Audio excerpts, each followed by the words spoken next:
So today we're going to be having a little bit of fun with these Lego bricks. Now I modeled these probably back in July, and I kind of got started on them and then I couldn't stop. It was like an addiction. I just kept modeling more and more and more. Now, of course, as you can imagine, these are all going to be on the Patreon, and we're going to do a bunch of renders with them over the next coming weeks on the Patreon. I'm going to do a whole big project, but for now, I'm just going to put these ones up. I think there's about 15. We've got some bricks, we've got some studs, we've got a slope, we've got some plates, and I made them extremely optimized because I knew when I was making them that I'm going to do a bunch of simulations with them. So as you can see, they are super optimized, and there is a subdivision tag in this scene just so you can see how it looks. But of course, we would be doing it with the Redshift tag or the Octane tag after the fact, and it keeps it super speedy and super fast. I got them as accurate as I could. I did miss out on there's a little kind of bridge connecting these circle bits, but I missed out on that because it was just diminishing returns. But there we go. They'll be on the Patreon, so you can follow along. They'll be on the Discord as well, and you can go and grab these. The other thing as well is if we have a look at the material and what I've actually done with the UV here, just so we're not using tons of different materials for each object and keeping the workflow slick, is if we have a look at the UV, for example, of the 2x2, I have collapsed the top parts on top of each other, so we can just use one texture map. It doesn't need to be super ridiculous. It does mean the rest of the object isn't UV'd, but who cares? It's Lego bricks, like we're just making it a color. So this makes it super simple, because then if we're using a big RBD scene, we can plug in our color data or whatever to get all that random color, and you don't need 10 materials. Now, in this scene, there is a bunch of different colors that was just so I could look at them nicely. But I made it super simple like that as well, just so there's one map that we can plug in. It will come with a bump map and a normal map, so you can pick which one you want to use, and you just plug that in, and it will work on every single Lego brick, and it will fill in every single spot. So the first thing I'm going to do, we're going to just take all these and we're going to jump them in another scene. And I'll probably use Redshift today. I'll probably be nice to you Redshift folks and use Redshift, even though I'm an absolute Octane fanboy. I'm an Octane fanboy. What are you going to do about it? What are you going to do about it? Right, so, of course, Christmas calendar usual. First 10 people, you hit the link in the description. You get the Patreon for free for a month. But otherwise, it's 50% off. And yes, if you do manage to get one of those 10 spaces, then you will get the Lego bricks for free, which is awesome. But also, if you are on the Patreon, everything that's on the shop is free anyway. So I've got all these Lego bricks. Now, they are quite big, but I will be controlling their scale with cloners and stuff. And that'll be quite important from the simulations. Now, one thing you might find that causes you to hit a bit of a wall when you do RBD simulations is the fact that you're usually putting them in cloners and usually dropping them in places. And this causes you to maybe struggle with the treatment that you give them. Now, I've mentioned in a couple of my tutorials over the last couple of days, think of particles as points.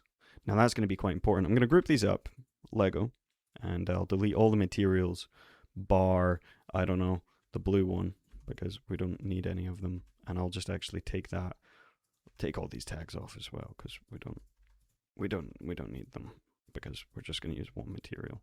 And I'll delete it off there as well. So I was explaining in a couple of my tutorials, you need to understand that particles are points.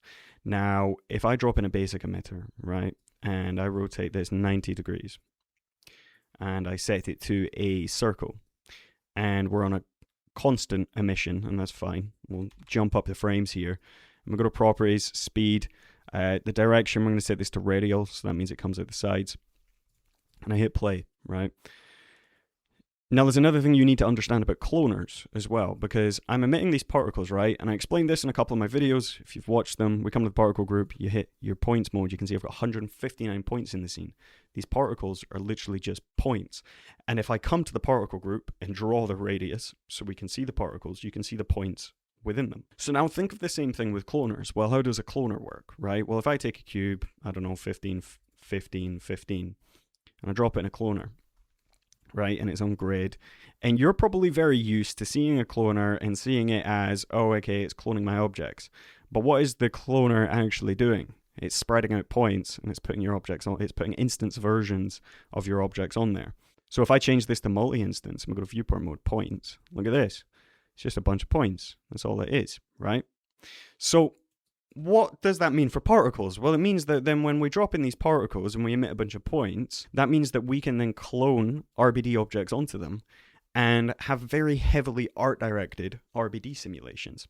So as you can imagine, the scene I showed in the intro, where the Lego bricks were spooling out, what you're looking at right now is exactly how I did that. So let's set up that scene first. And if I drop in a plane and I make it a little bit bigger, 2000 by 2000, not 20,000, that's a bit much. And I right click on this and we make it a collider. And then I'm going to go simulate, modifiers, collide. We'll need that for the particles. I'm going to turn this off in the viewport right now because I don't really care about seeing the floor. And then if I go to MoGraph Cloner and we take the Lego bricks, every single one of them, and we put them in here, and then we go to Object and we change it to multi-instance and we clone onto the particle group, you're going to see them all attached to the particles. But like I said, they're way too big. Now, the reason I didn't scale them down ahead of time, and this is another thing, when you drop effectors on a cloner, whatever it is, rename it. Think of it as something different. So the plane, this is going to be my scale control, because this is going to be quite useful, because throughout the simulation, if I then went to, tens and tens of thousands of particles and way, way more Lego bricks, I would need to quickly scale them down. So if I have this as a scale controller, that of course makes everything run a little bit smoother. Now, what I don't want you to worry about is as these are coming out, the fact that they're going to be inside each other. Because when we put an RBD tag on that, they're just kind of going to push each other away. So it doesn't really matter about intersections. And there is a little bit of a question about whether you use this new rigid body or you use the old rigid bodies, the bullet tags, because they do work quite well with this. So if I come back to the particle group, close up the cloner so it's not messy, and I set this range to 90 frames, so we're just emitting particles for 90 frames. And then I'm going to do Control D, go to scene, I'm going to take off the gravity, and I'm going to put my own gravity in. Now what's going to happen is we're going to emit these particles, and they're going to emit RBDs with them, and they're going to fly out. So that is quite literally how I did that scene that I showed you. Now, of course, there's maybe a little bit too many particles dropping through the floor here, and that's probably just because it's on the exact same plane as the circle. So we'll just drop that down a little bit, and you can see we've got all these Lego bricks absolutely spilling out now. Now, in my render, I did do a little bit more. And there's a couple of different ways that we can change and affect this and get it to do what we want. So we've not got many Lego bricks here. The first thing I want to go over is when we do this, we can actually use the particle color to control the cloner. And that's super useful because if I go to modifiers, color mapper, I'll put this down here, and just by the age, if we set this, I don't know, 60 frames, they go from red to blue. Now it's not doing it right now, and that's because this plane effector has got a color mode. So if you set that to off, now it's just going to adopt the color mapper color. Don't worry about them going green, because when you have a ramp on it in Redshift, you could change that. But you can see I can get them changing by age. So I can actually access particle color now, doing it this method as well, which opens up many, many different routes and different ways that we can go. Now, what I did on my render is I actually, you see, we kind of have our feet in two different ponds right now, because we can access everything from the cloner and the MoGraph, but we can access stuff from the particles as well. So the way I actually did the color is I just did it with a random, like I didn't do anything special. I just put in a random, if you call this CD for color data, and we go to color mode, and you just set it to effector color, that's literally all I done, and then I just kind of dialed in the colors that I wanted. Sometimes using alpha strength can be quite nice as well. I think that's what I did. So you can access normal kind of color modes doing it this way. You could do it with fields and a plane effector, do all sorts of different things, or you could drop in a color mapper and you could get color that way. Now, as you can imagine from my scene, what I did is I was up at about 1,000. So you're looking at about 3,000 in total. Now they all come flying out. Now, when we up the count like this, and the reason they're flying out so much is because, like I said, they're kind of inside of each other. So then they don't like that and they fly apart. So the way that we stop that with RBDs is we go to the forces on the tag and we go to follow position. And if you just give that like a tiny little bit, like 0.1, that's going to calm them down a little bit, maybe a little bit more. That's going to calm them all down. And now that pile is going to be a little bit more sturdy as they all sort of pour out. Now you might start getting some slipping through as well. And a lot of that is just going to be your substeps, your iterations, your collider, all that sort of stuff. You can maybe set that to both. I don't really know how much that helps. But I think I did actually have a couple pouring under in my scene, but I didn't really care. So we could drop the floor down a little bit, do Control D, simulation. You could crank up the iterations, crank up the substeps. And that might help them from going a little bit too crazy and pouring down underneath. But it's quite hard to get away from when you're doing this. The other thing, simulate forces friction. I did add some friction. I'm going to try and separate the forces from the effectors here. So friction, you add a little bit of friction here. You can see that immediately calms everything down, makes everything behave a little bit more nicely. That's another thing. And the other thing I had in the scene was just the turbulence. It's just a nice, simple little turbulence. 25, 25, little turbulence in the particles. Now this should affect the motion of the RBDs after the fact as well. But RBDs struggle with turbulences. You have to really, really give turbulences a bit of a punch to get them to actually listen.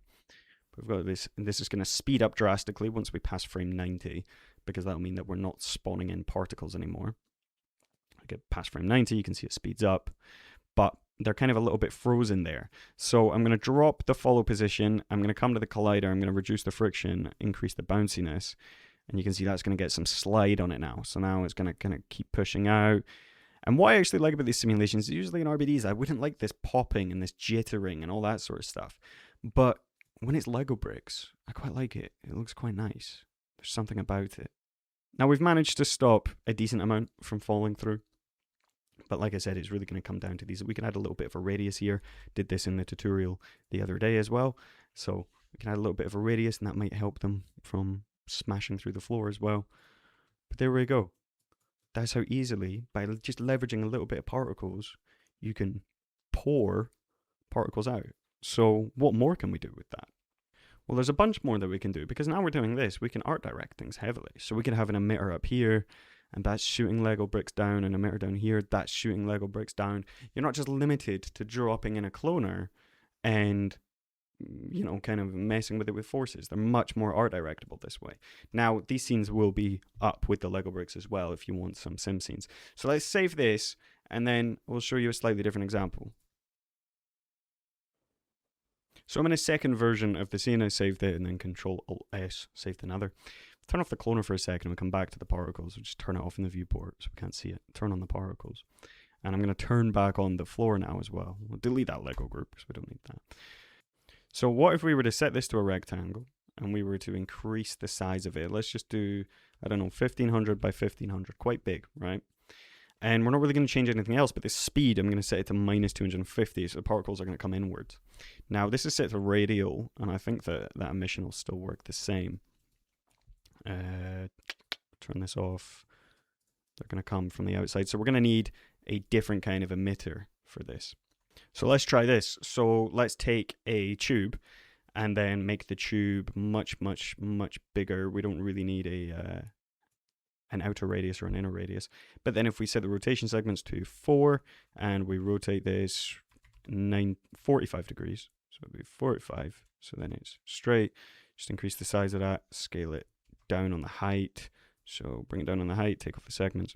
So we've got this tube, and then we'll do simulate emitters, we'll do mesh emitter, drop this down. That's going to bring in a new particle group. We don't want that, so we delete that and put this old particle group in the group slot, turn off the old emitter, mesh emitter, surface, yep, and then in the properties, let's reduce that speed inwards again.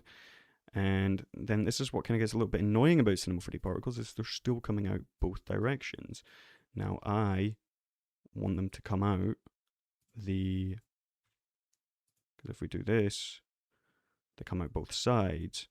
I want them to come out the one side. So if I take the tube, make it editable, grab the inside, UL, select, store selection, go to the mesh emitter, drag this restriction in there, and we just have them coming into the inside. Okay, nice. So if we do that, we turn back on the gravity, the friction, the turbulence, we turn back on the clones, what's going to happen now? So we've got all of these Lego bricks kind of pushing in to the middle. I'll come back to the mesh emitter and we'll give it a little bit more speed. Okay, cool. Let's bring up the count. Cool. Drop the friction. Have a look at that. They're all flying into the middle. So compositionally, right, you can imagine a scene where we have the camera above like that. So if I take a Redshift camera and crank it up to 200 coordinates, put it above, and you zoom out here, turn off the particle group. You've got all these Lego bricks firing into the middle. Now, there'd be a couple things to art direct this and kind of get this the way that we want it to be. We would need a little bit more bounce. Probably no friction in this scene and a hell of a lot of speed. But we could amplify this with a field force. So as they're kind of getting pushed in, we could have a field force that then continuously sucks them in. But in this scene, you can see kind of based off the count and stuff, this might be where I want that scale a little bit bigger. I might not, you're going to drastically change the feel and the look of the simulation and the scene and everything, and the scale, of course, by messing with that. So you can see you can have a big pour in the middle there. You've got your camera above, and they're all kind of coming into the middle. Now, you probably want the edges hidden, but you could almost imagine this, if we run a tall aspect ratio like that, and if we make that tube, and if we come back to that tube and I just reset the rotation, just because it thinks it's at 45 degrees, so reset that, and then scale that up, scale it out a wee bit. So you can imagine, sick Instagram reel, all these Lego bricks flying in. But you see the rotations. You see how they're coming in, facing where the particle is pointing. Now, this comes back to the emitter, and it comes back to our angular velocity. So if I set this to random, now every single particle is going to be facing a different direction. So if I hit play on that now, they're going to come in, and there should be random directions if I actually set this to a number. So if I set it to 75 degrees, for example, they're going to come in not facing the same direction anymore. We can amplify this on the actual RBDs by grabbing a random, putting it in there, calling it rotation, and if you just whack them in different rotations, and then they're going to come in and not face the same direction. There is still a little bit of it going on, so maybe in the mesh emitter here, just turn this up, try and get as much rotation out of them as possible, just so it feels a little bit random.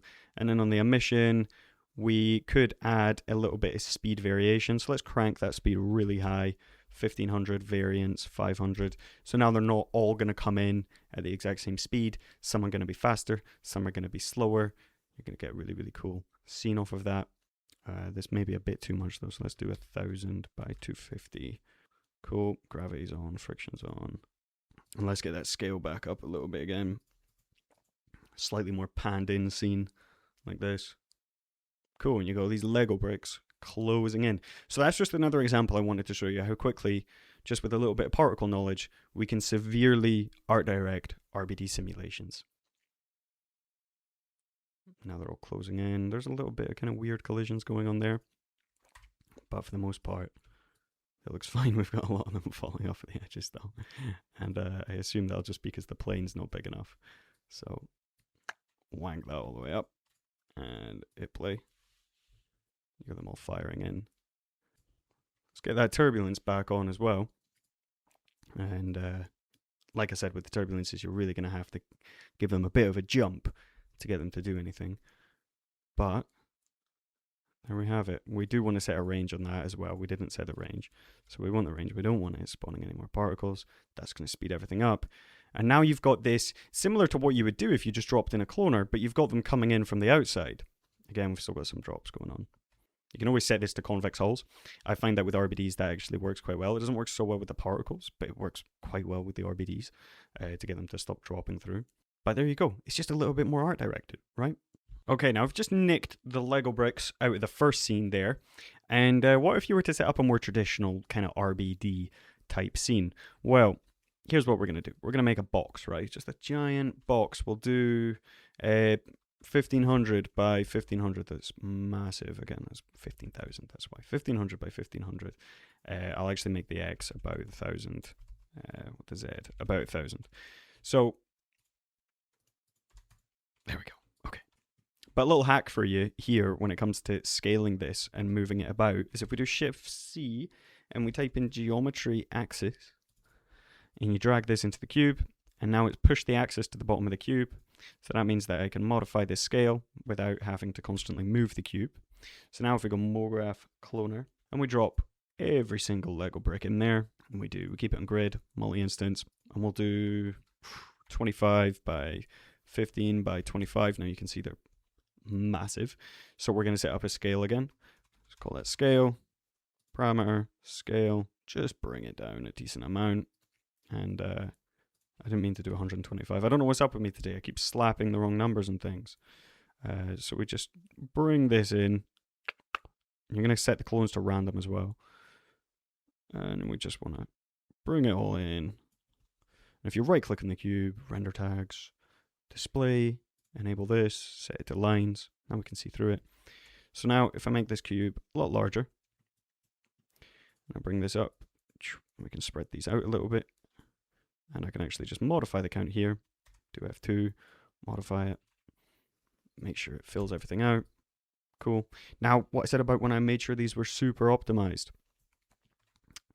I really, really did try because I wanted to use these in simulations. So if we just put our tags on them, we go to simulate, gravity.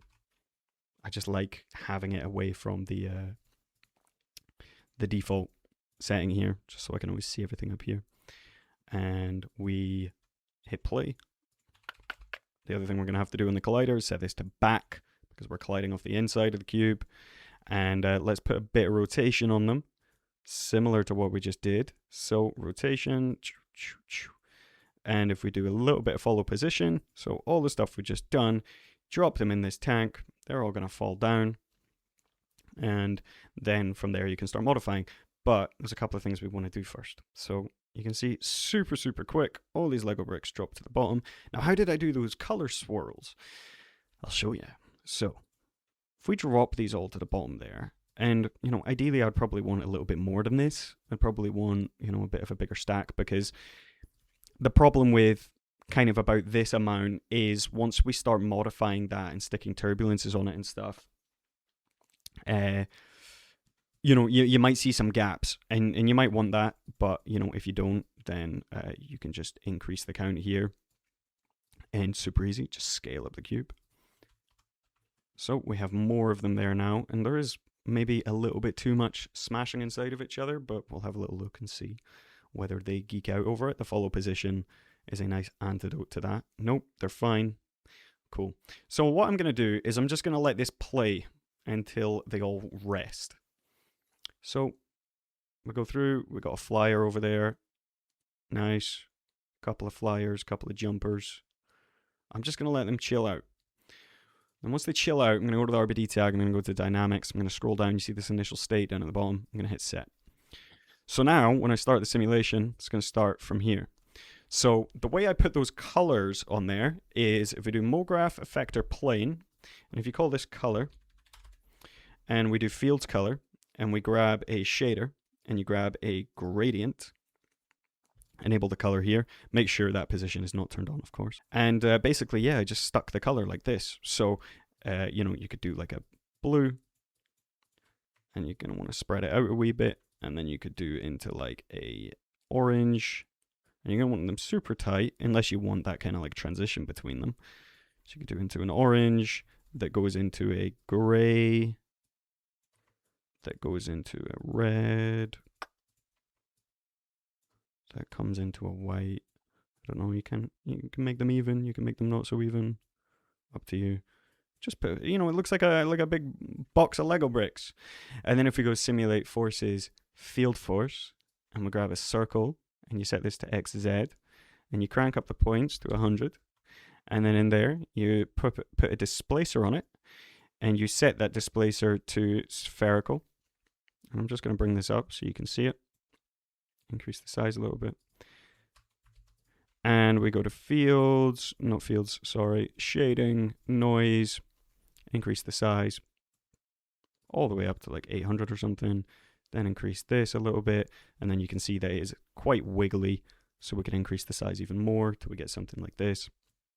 And then you come to the field force, you put this in there, select the circle, crank up the offset to 100, set this to about 500, come to the fields. I'm going to turn the field force off in the viewport as well because it looks nasty. Just so we're affecting. In fact, I didn't actually use a field on it. I just left it like this. Because I think I may have put a random field in it. But either way, if we just hit play now, what's going to happen is they're going to whirl up based off of that. Now it'll take a couple seconds to get going again because it's kind of like recalculating their positions. But I just did something like this, and then because the colors stuck down, eventually they're going to whirl up and mix together, and it's going to look super, super nice and super cool. And that was how I did that. And that's your more kind of traditional tanks where you are using a cloner. But I would just kind of get in the rhythm of using initial states, so you're not dropping it every time or having to cut that out of the cache after the fact. But that was how I did this scene. Super nice. Mixing up Lego bricks. So I'll save that scene so you can have that one as well. But let's come back to this one. I'm going to do a render with this. So I'll treat you to a little bit of Redshift today. Yep. We'll do a little bit of Redshift. This scene's already done. So basically we're kind of good to go here. I'm just gonna cache it. I'm not gonna worry about any that drop through because we're not gonna see it. I don't care. So yeah, what we're gonna do, we're gonna cache this group first. So we're gonna cache the particles first, and we're gonna cache the RBDs after. Now both of these are gonna cache quite quick, but the reason I'm doing this is because you could kind of be done with the particles and you can be like, yeah, I'm happy with that, and then cache that, but then mess with the RBDs a little bit more, mess with the color that you're using, do different things with the cloner. You could add scale variation, and then you can cache the RBDs after. So the reason I said to do them separately is because of that, is because if you're spending time on this and you're doing different things, unless you feel confident and you're happy with it, then, you know, cache them both at the same time. But if you feel like there's more to do, you can kind of write the particles off, get them cached, and then keep playing with it, and then you're at least going to have a little bit of a faster scene while you're doing that. Now, I must have hit cache scene by accident because I cached both of them, but there we go. I cached both of them at the same time, but you get the point I was saying, right? You get the point. So we've got that cached, and all of these Lego bricks explode out. Awesome. Now, I'm not actually going to retime this. I know, I love a retime simulation, but I'm not going to retime it because there's something about the kind of like natural, and I think it's so important with simulations to understand, like, you might not always want it retimed. There's something about the crazy chaos of these Lego bricks spooling out and the kind of jitteriness of them, that because they're Lego bricks and we have that kind of neuro association of the way Lego bricks behave and that sort of stuff, that I think it actually adds to it and it makes it look good. And that's the whole thing with renders, man, is yes, there is, you know, there's this appropriate way of doing things all the time, or this or that, but when it comes to artistic license, I think it's important to know, actually, you know what, I'm not going to do that. I'm going to let this be natural, because it, you know, if I was doing this with any other object, these little bits tossing and spitting out, it would annoy me and I would get rid of it. But on the Lego bricks, it just works, man. It just works. So we could pack all of this up, or at least let's pack this up and call it particles. And then this will be our floor, and we'll render with that, so floor. And then this will be our bricks, so we can just pack them up and call it bricks. Okay. Let's get Redshift moving. Okay, so we're just going to do a nice little simple scene. We'll get this floor turned back on, and we will get a Redshift camera in the scene, crank up the focal length, pull it back a little bit. Now, the render at the start of the video was Octane, but, you know, the red and blue bricks that kind of close up on, I'll put it on the screen again, that was Redshift. But when I was rendering these for the video, I had the scenes made in Redshift, and I started rendering it, and it was taking about 3 times as long as Octane to do a frame. So I was like, whatever. So I remade the scene in like 20 minutes in Octane, and then rendered it out. But I've been very much in an Octane phase recently, and I just think you guys deserve some Redshift stuff, so that's why I'm using Redshift in the video. Okay, so what we're going to do, we're going to do dome light, we're going to black out those shadows, we're going to get it black, we're going to work in an unbiased way, we're going to get this black, we're going to drop in an area light, right click, target, we're going to target the bricks. I'm going to push this way off in that direction. I'm going to do F2, cameras, perspective, NA, get my garage shading back. I'm just going to have this big light up here. So let's get this material in there. I'm just going to turn on tone mapping in the camera, just so we're in a balanced out image. And I'm going to change this to original size. And I'm going to do 2560 by 1440. It's nice and sharp for you, and you can see everything. So these Lego bricks, what we can do is just pop this on the bricks. Voila! Looks awesome. Right. I'm going to undock this. That was me. I made a Redshift preset. I know, me making a preset. Who would have thought? Right. So, color user data. Color user data. Grab this. Pop the cloner in there. Actually, no, it's different in Redshift, isn't it? Presets, MoGraph, color. Plug this in. And you can see just one material. Super quick, super easy. And we have random color. Although, there we go. Now we have a random color. So I'm going to put a ramp on that. And I don't know, let's do blue. It's too much of a light blue, I think. But then let's do like some gray bricks. And let's do some red ones. I always forget this with Redshift as well, that like if you desaturate a color a little bit in a gradient, it desaturates it. Octane's a little bit different. You have to really get on the lower end of the saturation value before it starts, you know, recognizing that it's actually being desaturated. Whereas, you know, if you think of this as like a curve, Redshift has this very tight curve where it's like there's no saturation until like the last 10%. And then it's just like, yo, you've got some color now. Okay, right, that's fine. That looks good. So just a little bit color. You can see Lego logos on there, but you can see we need to add these tags. Now, Redshift is a little bit annoying with this because we use multi-instance. I'm going to have to put these on every single object. But then the thing that's annoying about it as well is Redshift gets mad at you for trying to use tessellation. Even on a subdivision surface, like if we used a proper one, it gets mad at you for trying to use it. When we're using multi-instance, you can see it's getting mad at us here. So what we can do is just set the maximum subdivisions to 1, but then bring the edge length to 0. And that should give you the subdivisions that you want, but it's certainly a little bit annoying. And for some reason, sometimes it can take bloody ages to recognize that you've done that, and it still keeps moaning at you. Straight off the bat, let's get a LUT in the scene. Let's make the scene balanced, and then we'll do textures and lighting. So, get my favorite LUTs in there, and then apply color management before LUT. I'm going to drop it down maybe about 0.5. I'm going to enable my color controls, drop it down in the shadows. I'm going to drop it down in the highlights a little bit, and then I'm going to drop the top off a wee bit, and then we'll do the rest in the camera. So I've already brought our highlights down, but I'm going to bring up the blacks a wee bit. I'm going to go to the optical. I'm going to set the vignetting to about 100. I'm going to have to press F1 to get that to come through. So ahead of time, I can actually just change this to our Redshift camera. So yeah, we can bring the highlights back in a wee bit. I do like Redshift's lighting. I do like the way it makes things look, man. It's just a shame it renders so slow. Right, so we've got these shadows, right? I'm going to lighten these a bit. I'm not really going to be looking at the background, so I'm not going to worry about anything, but let's bring these up a little bit. And then what we're going to do, we'll slap a gobo in here and a GSG material and call it a day. So yeah, you can see from me making these renders, I think the gobo I used was this one. So if we pop this in there and we take off the area light for now, come back to our F2 view, and God, my viewport was small. That's not good for the video. Let's push this all the way out till it starts to come through. Yep. And I'm going to move off here. Bring it up, because you bring it up, that's going to flatten the gobo out. You know, the closer it is to the ground, the more you're going to get that long look, because it's super realistic. So we want this to feel like a real window. I'm going to keep pushing that out. Move it back a little bit. And then I'm actually going to move the target here. And we can have a look at the cone angle, because we can maybe bring this in a little bit. I'm not sure if that was the gobo I used. There's not a lot of light hitting the object. But what I tend to do, I'll leave it in this one. What I tend to do with gobos anyway is actually bring this light back on.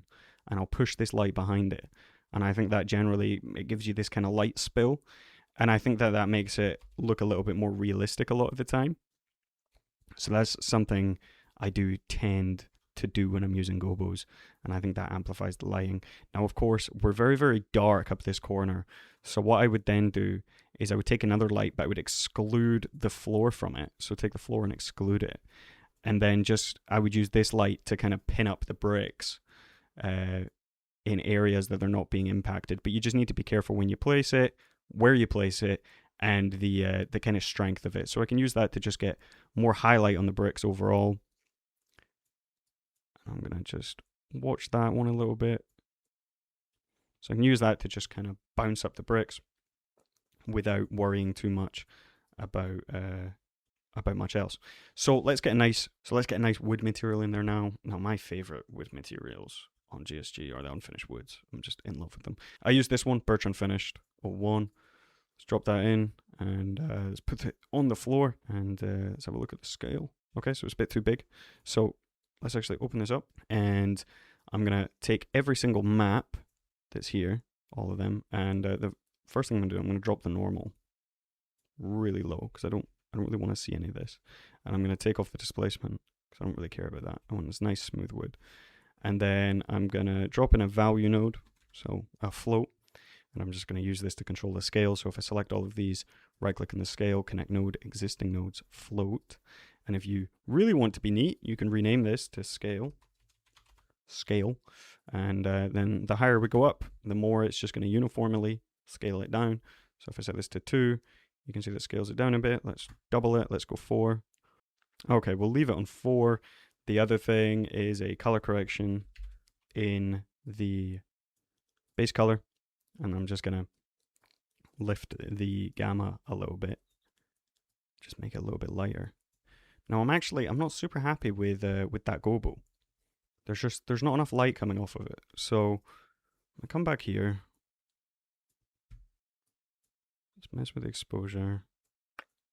Cone angle. That's too big. Maybe bring up the shadows. Now I'm absolutely certain this was the gobo that I used, so I'm clearly just doing something wrong. Let's move this back. There we go. Now we're kind of getting more into the space. And let's put this light back on. Push it this direction a little bit. Go a couple of different directions. I'm going to come back to the camera, so let's bring up the LUT. And then let's bring up the blacks, all this stuff. Bring up the saturation as well. Look at that, it's coming to life now. Let's make sure it's not blowing out. Go a bit higher with the vignetting. Pump that image in. And there you have it. I would say that looks pretty good. Very sharp shadows there, though. I mean, I think I used a couple of highlight lights here. I think I actually used another one just around the back a wee bit, just like very delicately, all the way down on a really, really low strength. Something like that. And whether this light was excluding the floor, so we bring it back on here, you can see that pins up the floor a little bit. It's entirely up to you. I mean, I would stay away from getting too mixed up in a million light IDs and all that, but for now, I think this is doing the job. Let's make this light a bit wider. There we go. Bring up the shadows a tad bit more. They're still a bit dark. And then correct again in the camera. So, that's it. That's a cool render that we can do with some Lego bricks. You can see if we jump through this, they're all pouring out. At the beginning, we have none. And then they come shooting out until we've got this massive pile. And that looks really, really cool. Last thing, it's just some depth of field. So if you just target that straight in the middle, go to the optical, I don't know, set this to 0.2. Bring on the bokeh. And there you go. Just relax the vignetting a little bit. Just a tad. There we go. Cool render. So there'll be more of these kind of renders on my Patreon. And I'm going to drop that exposure. It's blown out. And we'll do a whole bunch more. I mean, they're really, really fun. And I modeled these back in July. And I meant to do stuff with them sooner. And I was modeling way more, like all the flats and the corner pieces. You see that subdivision's still not coming through, which is not great. So let's just fix that before we go. Let's get up close. Take off the bokeh. We need that subdivision on there because that's going to make the light hit in a really, really, really nice way. I swear it came on before. Let's put that to 1. Okay, so you also have to turn off screen space adaptive. I had to press a couple of things there. Let's set this to 2. So we need to turn off screen space. I'm pretty sure it tells you that in the fault code as well, and I was just ignoring that. So, okay, we have our subdivisions now. And that's super important because you're going to get these bevel highlights. And that's, this is going to make everything look a lot nicer. So make sure you get those subdivisions on there. And there we go. Look at that. Okay, it's just, yeah, so much better now. Yeah, so I'm going to do a whole series with this on the Patreon. We're going to kind of build up a whole project with them. And I think it's so important because, you know, how do you take something as simple as a Lego brick and build up an entire artistic foundation around it? So I hope you have fun with this. A couple of different ways that, you know, you can change the way that you approach RBD simulations and do really, really awesome stuff. Thanks for watching. Hope you enjoyed. Have fun with the Lego bricks. You know, before I actually modeled these, I had a look to buy some and they were just really expensive. So that was why I modeled them on my own. And super optimized for simulations. One texture. That's all you need. That'll be that. First 10 people. Link in the description. Patreon for free for a whole 30 days. 50% off otherwise. Thanks for watching. Hope you enjoyed. And I'll see you for another video tomorrow. Goodbye.